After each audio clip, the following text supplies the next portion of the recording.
मेरा नाम गगन मुदगल है और मेरा ताल्लुक महू और इंदौर से है। मैं पिछले कई सालों से दुबई में हूँ और मेरी खुशकिस्मती है कि आज गेहान बुक्स ने मुझे यहाँ पर दावत दी है और मैं बहुत इंतज़ार कर रहा था बहुत दिनों से कि मैं इस शाम का एक हिस्सा बनूँ।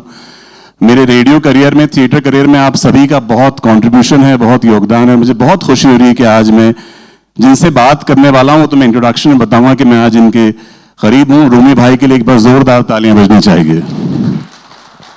फहमी साहब का शेर है कि कुछ ना कुछ बोलते रहो हमसे, कुछ ना कुछ बोलते रहो हमसे, चुप रहोगे तो लोग सुन लेंगे। सो बातचीत शुरू की जाए। मेरे पास जो बैठे हैं राइटर हैं, डायरेक्टर हैं और जितना सिनेमा मैंने देखा है, हम सब ने देखा है। मैंने सन 2000 में मुंबई में रेडियो शुरू किया था। सो वो जो सारा वक्त था जहां पर हम हीरो नंबर 1, कुली नंबर 1, डेविड धवन की बहुत कामयाब फिल्में देख रहे थे, बच्चन साहब को देख रहे थे, वो सब रूमी भाई ने लिखी है। बहुत सक्सेसफुल फिल्में जहां पर तालियां बजती थी सिनेमा में, जहां सीटियां बजती थी, जिसके टिकट्स के लिए हमने बहुत मार भी खाई है। ऐसे बेहतरीन राइटर रूमी भाई, बहुत बहुत शुक्रिया इस शाम में अपना वक्त हमें देने के लिए। बहुत आदाब। सबसे पहले तो ये कि इतने सारे लोगों को देख के और मंच पे बैठ के मेरा गला सूख रहा है। अगर पानी का इंतजाम हो जाए तो शायद मैं कुछ डर डर के बात कर पाऊं। नहीं, बिल्कुल रूमी, पहला सवाल, क्योंकि मैं रेडियो से हूं और जब तक पानी आ रहा है पूछना चाहता हूं कि मैंने ये सुना है, उड़ती उड़ती खबर ये आई है कि आपने भी कभी लिखने से पहले वॉइस ओवर और इस तरह से कुछ ना कुछ किया है मुंबई में। मैं चाहूंगा कि वहां से हम पानी पीने के बाद ये शुरुआत करें। हाँ, वॉइस ओवर क्या होता है। जब बम्बई गया मैं यहाँ भोपाल से, और 80s की बात है, ना टीवी था, ना कोई सोशल मीडिया था, ना कंप्यूटर था, ना कोई, बस कुछ ऐसा हुआ कि मैं पहुँच गया। तो क्या होता है, सर्वाइवल के लिए आदमी बहुत सारी चीज़ें करता है कि तो पैसे कमाने के लिए कि कैसे कमाएं, क्या करें। तो एक दोस्त थे, उन्होंने कहा यार चलो डबिंग करोगे तो पैसे मिल जाएंगे। तो शुरुआत की कुछ क्राउड की डबिंग होती है ना। फिल्म में क्या होता है कि एक्टर जो होते हैं वो तो अपनी आवाज़ खुद देते हैं, लेकिन जो क्राउड की आवाज़ होती है, जैसे कोई हीरो सड़क पे जा रहा है, कोई रिक्शा वाले की आवाज़ है, सब्जी वाले की आवाज़ है, कोई घर पे घंटी बजी, पोस्टमैन आया, कौन, मैं, मालकिन, नौकर, उतने के ही पैसे मिल जाते हैं। तो वो जो है छोटे छोटे वर्ड बोल के मैंने काफ़ी पैसे कमाए। तो स्ट्रगल पीरियड में ये बात सही है कि वॉइस ओवर देने से मुझे ये भी फ़ायदा हुआ कि मैंने पैसे कमाए, और दूसरा फ़ायदा ये हुआ कि फिल्म मेकिंग में इन्वॉल्व हुआ। फिल्म के लोगों से मेरा ताल्लुकात बढ़े। डबिंग करने जाओ तो वहाँ पे असिस्टेंट डायरेक्टर होते हैं, स्टूडियो वाले होते हैं, थोड़ी सी नॉलेज बढ़ी कि रश प्रिंट क्या होते हैं, अनकट फिल्म क्या होती है, रशेस क्या होते हैं। तो थोड़ा सा, क्योंकि मैंने कहीं कोर्स तो किया नहीं था फिल्म का, बस पता नहीं कैसे पहुंच गया था, पता नहीं अल्लाह की कोई राह थी, उसे कुछ बनाना था। वरना मैं खुद कभी कभी सोचता हूं कि मैं क्यों गया, उसका सवाल मुझे आज तक नहीं मिलता। क्या बात है। मेरा ये जो सवाल है उसके पहले मैं कुछ कहना चाहता हूं, आप पानी भी पी सकते हैं, कि पहली फिल्म भाग्यश्री ने जब की मैंने प्यार किया, उसके बाद वो कहीं खो गई थी। फिर उन्हें लगा कि अब उन्हें अलग काम करना है। सो पायल एक फिल्म आई जो रूमी भाई ने लिखी। उसके बाद श्रीमान जो फिल्म आई थी ऋषि कपूर साहब की। ये कब मालूम पड़ा रूमी भाई कि बॉल बैट पे आ चुकी है, छक्का पड़ा है, सक्सेस इसे कहते हैं, तालियां बज रही, काम हो गया है। जो एक होता है ना कि ब्रेक जिसको कहते हैं फिल्म वालों की जबान में, वो कौन सी फिल्म थी? इत्तेफाक की बात यह है कि कल ही मैं ये वाकया याद कर रहा था कि मुझे पहली फिल्म कैसे मिली। क्योंकि कल राखी थी और मुझे जो है अन्नू कपूर जो हैं, उनकी जो छोटी बहन है सीमा, वो मुझे राखी बांधती हैं। तो अन्नू कपूर के घर पे कल वो मुझे और मतलब अन्नू कपूर को राखी बांध रही थी। तो हम बातें कर रहे थे, तो ये वाकया फिर दोहराया गया कि जब मैं गया था तो मेरी उम्र थी 19 साल। तो जब मैं पहुंचा और जब मैं कहता था कि मेरे पास कुछ कहानियां मैं लिखता हूं, तो कई लोगों ने तो मेरा गाल भी तोड़ा कि बेटा बड़े हो जाओ, ये बच्चों का काम नहीं है, स्कूल के नाटक नहीं लिखना है, फिल्म यानी पूरी जिंदगी ज़रा तजुर्बे हासिल करो, बम्बई में सड़कों पे भटको, भूखे रहो, रिश्तों के दर्द झेलो और किसी से इश्क करो, उसका दिल तोड़ो, अपना दिल तोड़ो, तब वजन आता है। तो मैं कहता था मैं राइटर का रोल थोड़ी कर रहा हूँ, आप मेरी उम्र मत देखो, मेरी शक्ल मत देखो, मेरी कहानी देखो, मेरे ख्यालात देखो, मगर कोई तैयार नहीं होता था। तो उस वक्त क्या किया, क्या करें, कहाँ से शुरुआत करें, तो ये वॉइस ओवर करता था, साथ में कुछ लोगों को बेवकूफ़ बनाया कि मैं एक्टिंग भी सिखा लेता हूँ, जो मुझे आती नहीं थी, लेकिन स्टूडेंट मिल गए मेरे, उनको भी गलत एक्टिंग सिखा के पैसे कमा लिए। उसके बाद मैंने थिएटर करना शुरू किया, क्योंकि भोपाल में भी मैं प्लेस करता था। तो अन्नू कपूर जो हैं, वो भी भोपाल की पैदाइश हैं, उनके साथ मैंने प्ले करना शुरू किया। तो मुझे, जो कल हम लोग डिस्कस कर रहे थे कि मेरी सालगिरह थी, मेरी सालगिरह है 23 मार्च को, और वो नए नए भोपाल से गए थे, तो घर में, भोपाल में घर वाले सालगिरह मनाते हैं। अब विदेश में आपको ज़्यादा याद आती है कि यार कोई है नहीं हमारी सालगिरह मनाने वाला। तो मेरा एक बहुत ख़ास दोस्त है, उसका नाम है उदय बावकर, वो टेक्सटाइल इंजीनियर है, ग्वालियर का है, और आजकल इंदौर में, आज उसने मेरा फ़ोन नहीं उठाया। तो उदय मेरे साथ ही रहा जब तक वो बॉम्बे में रहा, मैं और वो साथ ही रहते थे। तो मैंने उदय से कहा, उदय कल सालगिरह है और न केक काटने खरीदने के पैसे हैं, ना दोस्तों को खाना खिलाने के। तो वो बड़ा पॉजिटिव आदमी था, हमें हर चीज़ में उसका ये होता था, अरे गुरु सब हो जाएगा। तो सुबह मैं सो के उठा ही था, तो अन्नू कपूर आए और उन्होंने मुझे बर्थडे विश किया और कहा कि भाई मेरी रात को शूटिंग है, तुम घर आ जाओ, लंच मेरे साथ करो। मैं उनके घर गया, लंच किया। जैसे ही लंच करके हम दोनों बाहर निकले, तो उनके पड़ोस में एक डायरेक्टर प्रोड्यूसर रहते थे, महेंद्र शाह, वो कॉर्डलेस फ़ोन पे किसी पे चिल्ला रहे थे। तो अन्नू भाई ने बोला क्या हो गया? बोले ये मैंने इतनी मुश्किल से भाग्यश्री को पकड़ा है, किसी के हाथ में नहीं आ रही है, उसने मेरी फिल्म हाँ कर दी है, वो बोल रही है कहानी सुनाओ, और दो राइटर मैंने होटल में बिठाए, अभी तक कहानी नहीं लिख पाए। तो अन्नू भाई ने कहा कि ये रूमी के पास अच्छी कहानी है, इससे सुनो। तो उसने भी मुझे देखा, क्योंकि मुझे जानता था कि ये और कहानी। तो बोले अंदर चल बापू सुना, मुझे ले गए अंदर, बोले कोई हीरोइन ओरिएंटेड कहानी सुना, भाग्यश्री के लायक। मैंने कहानी सुनाई, और जैसे ही उन्होंने कहानी सुनी, अपनी जेब में हाथ डाले और 5,000 रुपये गिन के मेरे हाथ में दे दिए कि ये कहानी मेरी हो गई। तो मैं उस वक्त कंफ्यूज था कि मैं बर्थडे मनाने के पैसे आ गए, इसकी खुशी ज्यादा है या पहली फिल्म मिलने की खुशी ज्यादा है। और मैंने फौरन उदय को फोन किया, जो मेरा दोस्त था, वो टेक्सटाइल इंजीनियर था, वो अपनी फैक्ट्री में था। मैंने अन्नू कपूर के यहाँ से ही फ़ोन किया, मैंने कहा उदय रात को पार्टी के पैसे आ गए, जल्दी आ जाना। तो उस दिन मुझे अपनी सालगिरह के दिन पहली फिल्म मिली, और जिसका नाम था पायल। लेकिन वो जो मेरा सवाल था कि जो एक होता है ना, सुपर हिट फिल्म आ गई है, फोन आने लग जाते हैं कि ये आपको लगता है कि हाँ ये फिल्म जो है अब सुपर हिट हो गई, वो कौन सी फिल्म थी, वो फर्स्ट फिल्म? वो क्या, मेरी श्रीमान आशिक जब मेरी रिलीज हुई जी, जैसे पायल थी, पायल मेरी पहली फिल्म थी, रिलीज हुई, मैं बड़ा नहाया धोया और तैयार हुआ, नए कपड़े पहने, एक दोस्त को साथ लेके थिएटर में गया, 15 मिनट लेट हो गया तो उतर चुकी थी। तो दूसरी फिल्म थी मेरी श्रीमान आशिक ऋषि कपूर की, वो जिस दिन रिलीज हुई थी उस दिन वहां मुंबई में थिएटर में ब्लास्ट हो गया था 13 मार्च को। उसके बाद क्या हुआ, मेरी 2 फिल्म रिलीज हुई एक ही महीने में। एक फिल्म थी मेरी वक्त हमारा है, जिसमें अक्षय कुमार और सुनील शेट्टी थे, वो सुनील शेट्टी की पहली फिल्म थी। और दूसरी थी रंग, जिसमें जितेंद्र, अमृता सिंह, आयशा, दिव्या भारती की वो आखिरी पिक्चर थी। तो इत्तेफाक से वो दोनों फिल्म रिलीज हुई और दोनों का जॉनर बिल्कुल अलग था। एक कॉमेडी फिल्म थी और एक थोड़ी सोशल मैसेज के साथ थी कि जो डिवोर्स होती है, सेपरेशन हो, उसमें बच्चे कैसे सफ़र करते हैं। तो वो दोनों फिल्म सुपरहिट हो गई। तो और दोनों मेरी ओरिजिनल स्क्रिप्ट थी, तो उससे एकदम से इंडस्ट्री में हुआ, सामने से लोग आने लगे, जो नहीं जानते थे वो भी पता ढूंढते हुए आने लगे। और मतलब अब तो पुरानी बात हो गई, मुझे अभी तक याद है कि एक जर्नलिस्ट थे ZA जौहर, तो वही वाली बात थी, मैं यंग था, उन्होंने मेरा फोटो डाल के एक आर्टिकल लिखा था कि क्या दिखता है और क्या लिखता है। और मुझे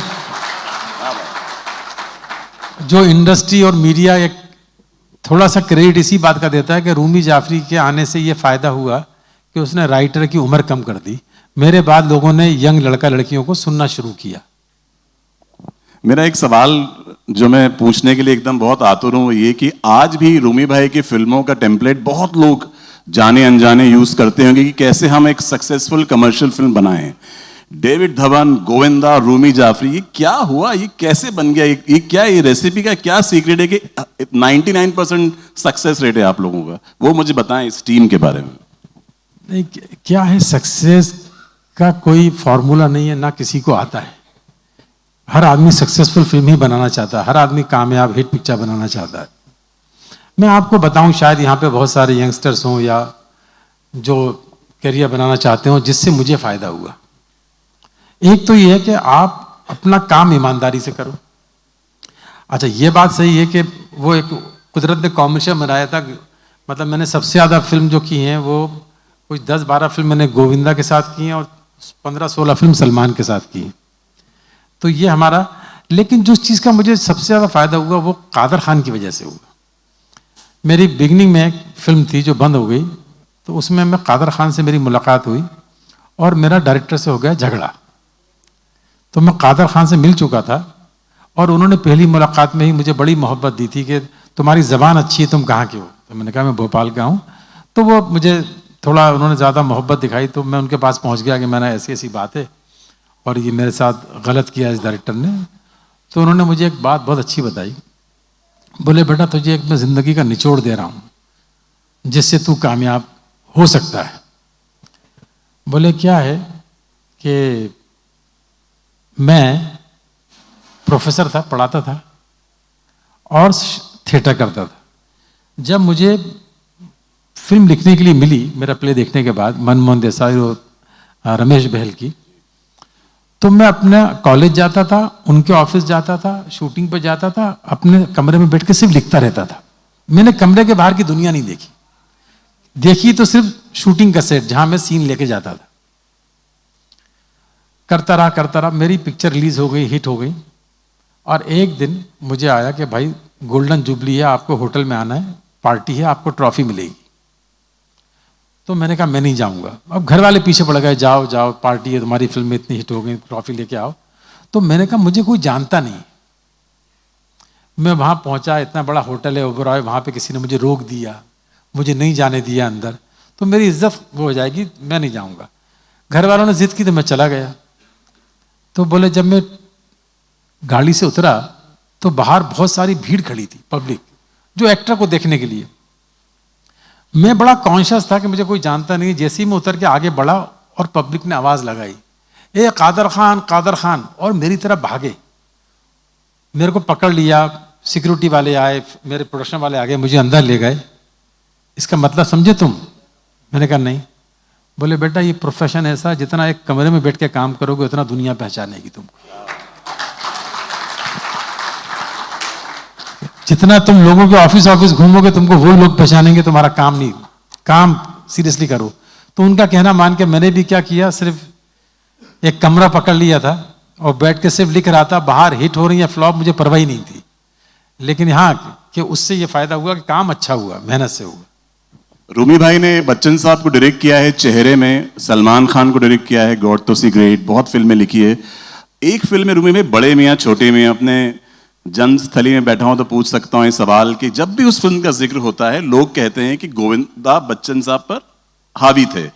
क्या राइटर को अलग अलग एक्टर स्टार्स प्रेशर देते हैं फोन करके, रूमे भाई जरा मेरा सीन संभाल लेना, देख लेना, थोड़ा भारी लिख देना, ऐसा होता है? प्लीज हमसे ये जरूर शेयर कीजिए आप। नहीं, देखिए क्या है, बच्चन साहब के साथ मैंने 4 फिल्म की है, 2 डायरेक्ट की हैं, 2 लिखी है। वो एक ऐसे एक्टर हैं जो राइटर डायरेक्टर के मामले में बोलते ही नहीं। इतने सिंसियर एक्टर, आपको लगे आप किसी न्यू कमर के साथ काम कर रहे हो, टाइम पे भी, टाइमिंग के मामले में भी, और आप जो डायरेक्टर बोलेगा राइटर वो करेंगे, उसमें वो इंटरफेयर नहीं करते। और रहा गोविंदा, गोविंदा ऐसा एक्टर है, इतना बड़ा एक्टर है कि जब उसके लिए लिखने बैठते हैं तो आपके जो मतलब बोलते हैं ना, आपके ख्यालों को वो पंख देता है कि आपकी सोच रुकती नहीं है। जैसे कई एक्टर हैं, उनके बारे में जब आपका कलम रुक जाता है कि यार ये सीन ये नहीं कर पाएगा, ये इससे ऊपर नहीं कर पाएगा, गोविंदा आपको इंस्पायर करता है कि आप कुछ भी लिखो वो करेगा। तो उसके लिए लिखने में मजा आता है। और बड़े मियाँ छोटे मियाँ में क्या था, ये मेरा बहुत तजुर्बा है, आप लोग भी सब जानते हैं कि अमिताभ बच्चन बहुत बड़े एक्टर हैं, लेकिन मैंने एक चीज़ देखी है कि जब भी सीनियर ग्रेट एक्टर के साथ किसी दूसरे एक्टर ने काम किया है तो उसको ज्यादा फायदा हुआ है, क्योंकि लोगों को ऐसा लगता है कि उसके सामने कोई एक्टिंग नहीं कर सकता। जैसे मुझे याद है अनिल कपूर की फिल्म आई थी दिलीप कुमार के साथ, मशाल, और लोग अरे यार अनिल कपूर दिलीप कुमार को खा गए, क्योंकि लोगों को लगता है दिलीप कुमार के सामने लोग एक्टिंग कैसे कर सकते हैं।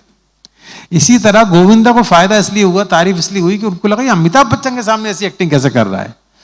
तो ये अमिताभ बच्चन का बड़प्पन था कि वो उसको उस तरह की एक्टिंग करने दे रहे थे, तो इसलिए दोनों का काम उसमें बहुत ग्रेट था। रूबी भाई, इस वक्त रोहित शेट्टी की बात होती है कमर्शियल फिल्मों में।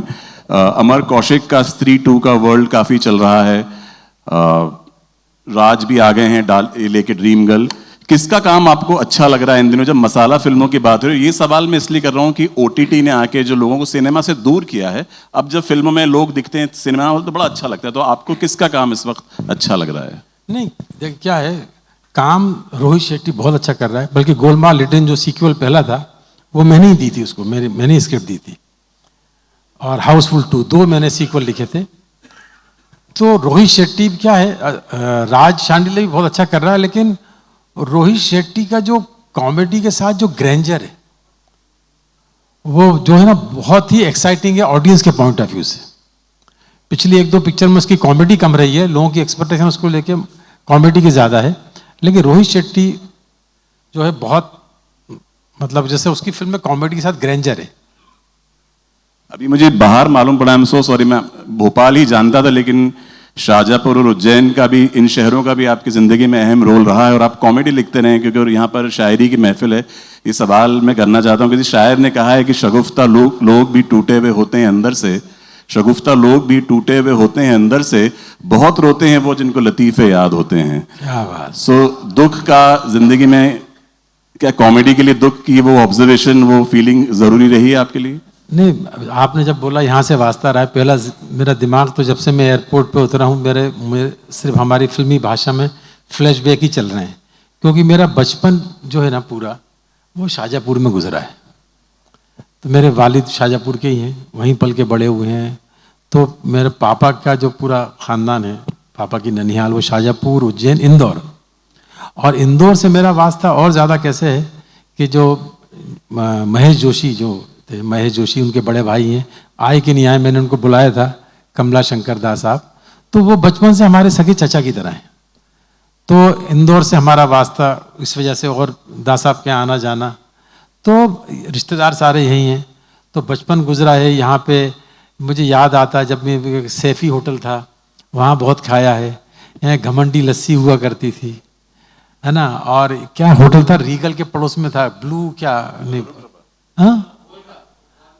हाँ। तो वो वहाँ पे वो दास साहब का एक आरडी जैन डिस्ट्रीब्यूटर थे यहाँ के, इंदौर के, उनसे भी बड़ा क्लोज रिश्ता था मेरा। चौक से साहब से बड़ा क्लोज था, बहुत बहुत। तो इंदौर से मेरा मतलब फिल्म इंडस्ट्री के वजह से भी रिश्ता है, और फिल्म इंडस्ट्री के अलावा भी बचपन से ये पूरा मालवा जो है, दाल भापड़े यहाँ से बचपन से खा के बड़ा हुआ हूँ मैं। एमपी में जो ये ह्यूमर है, मैंने देखा है, जितना भी मैंने देखा है दुनिया, ये एक अलग बात है यहाँ पे, जो एक सेंस ऑफ ह्यूमर मिलता है यहाँ पे। ये आपको कहीं नहीं, सेंस ऑफ ह्यूमर आपको बताऊं, भोपाल का अलग है और इंदौर का अलग है। एक एग्जांपल प्लीज दीजिए। बिल्कुल, उसको आप मिक्स, भोपाल इंदौर का अपने आप में अलग है और भोपाल का अलग है। आप अगर कोई किस्सा सुना सकें भोपाल का। मेरे पास एक किस्सा है जो मैंने सुना है, वो मैं सुना, लेकिन आपसे सुनना चाहूंगा। नहीं, भोपाल का मैं बताऊं, भोपाल आप सब लोग, क्योंकि इंदौर के आपको पता है, भोपाल का तो जब से भोपाल बना है आज तक, अच्छा पुराने किस्से तो जाने दो, जैसे जावेद साहब, मैं, हम सलमी साहब जब भी मिलते हैं तो सिर्फ भोपाली किस्से और इंदौर के। लेकिन कई लोग होते हैं ना, जैसे मैंने किताब भी लिखी है, शायद आपको मंजर भाई, आपने शायद गुजरी हो आपकी नज़र से। मैंने ये, हम लोग जब भी बैठते हैं महफिल में तो भोपाली ये टप्पेबाजी, बतौलेबाजी। तो एक दिन ये ख्याल आया कि ये सुनाने वाला कोई बच्चा नहीं है, या आप पर्सनली कितने सुना सकते हैं। तो मैंने उसका कलेक्शन करके पूरी किताब छाप दी। तो वो है अमेज़ॉन पे, रूमी जाफरी के भोपाली टप्पे। तो उसको आजकल स्टैंड अप कॉमेडियन यूज़ भी करते हैं। तो अब ये पुराने, ऐसा नहीं कि पुराने किस्से हैं, भोपाल के पानी में ह्यूमर है। जैसे लेटेस्ट एक हुआ कि वो नीरज चोपड़ा, उसको ओलंपिक में वो गोल्ड ले आया भाला फेंकने में। अब भोपाली, अब ये नई जनरेशन के आप देखिए ह्यूमर है, पुराना नहीं है। बोले साहब ये क्या भाला फेंकेगा, हमारे दादा अब्बा ने फेंका था भाला। बोले तुम्हारे दादा अब्बा वो ओलंपिक में गए थे? बोले नहीं, भोपाल ओलंपिक, नवाब भोपाल करवाते थे ओलंपिक। तो बोले अच्छा, बोले हाँ। तो हमारे दादा अब्बा बोले अहमदाबाद पैलेस पे करवाते थे। तो दादा अब्बा ने जो अल्लाह का नाम लेकर भाला फेंका है तो इंदौर से 3 किलोमीटर इधर गिरा। तो सामने वाले ने कहा कि मियां जब फेंक ही रहे हो तो इंदौर में गिरवा देते। तो अब इनका जवाब सुनिए। वो सामने वाले ने कहा जब फेंक ही रहे हो तो इंदौर ही गिरवा देते। तो अल्लाह वाले आदमी थे दादा अब्बा, 3 किलोमीटर के लिए झूठ बोल देते।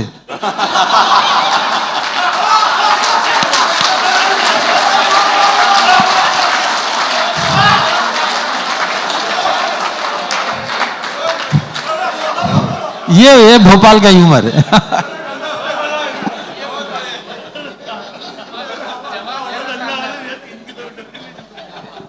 रूमी भाई, राइटर्स को एक क्विकली मैं सवाल पे आता हूं कि बहुत सारे राइटर्स आजकल शूट पे होते हैं पूरे वक्त और इम्प्रोवाइज करते हैं। आप भी इन फिल्मों की मेकिंग के दौरान होते थे शूट पे? मैं बहुत कम उन राइटर में से हूं। मेरी फिल्म मतलब 99% बहुत मुझे कम याद आते हैं कि कोई भी सीन मेरे बगैर शूट हुआ हो। मेरी जितनी फिल्म बनी है उसकी हर शूटिंग मैंने पूरी अटेंड की। मैं अपने बगैर इसकी कोई, मुझे घबराहट होती थी कि क्या है मैं नहीं हूं शूटिंग पे, तलफ़ुज़ कैसा है, क्या बोल दें कि वर्ड चेंज कर दें। तो मैं पूरी शूटिंग पर रहा हमेशा हमेशा। आज की जो दुनिया है, जब सबके हाथ में फोन है, रील्स पे हम स्क्रॉल कर रहे हैं, फोन 2-2 सेकंड में अटेंशन स्पैन चेंज हो रहा है, ओटीटी में रिमोट हाथ में होता है। ये वर्ल्ड रूमी जाफरी को कैसा लग रहा है इस वक्त जो है बाहर हो रहा है? जो नहीं, क्या है देखिए, टेक्नोलॉजी जो है अच्छी चीज़ है। हम लोग इतने अच्छे वक्त में, मतलब मैं हमेशा, मतलब मजाक में नहीं, ये संजीदगी से भी बोलता हूँ कि हम इतने अच्छे वक्त में पैदा हुए हैं कि जो हम जितनी अच्छी लाइफ जी रहे हैं ये शहंशाह अकबर को भी नसीब नहीं हुई। उसने आसमान में से हिंदुस्तान नहीं देखा, हमने देखा है जहाज में बैठ के।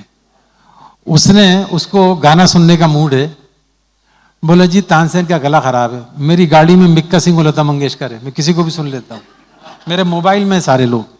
तो हम अच्छे, टेक्नोलॉजी जो है ये है कि इसका हमको बहुत फायदा मिल रहा है। आज हम कितनी आसानी से एक दूसरे को कम्युनिकेट कर लेते हैं, है ना, कितनी चीज़ें, आप हर चीज़, मतलब मैं तो बड़ा ऊपर वाले का शुक्र अदा करता हूँ कि हम सबसे बेस्ट टाइम में पैदा हुए हैं। ये सारी टेक्नोलॉजी हमारे काम ही आ रही है, ये इंसान की मदद ही कर रही है।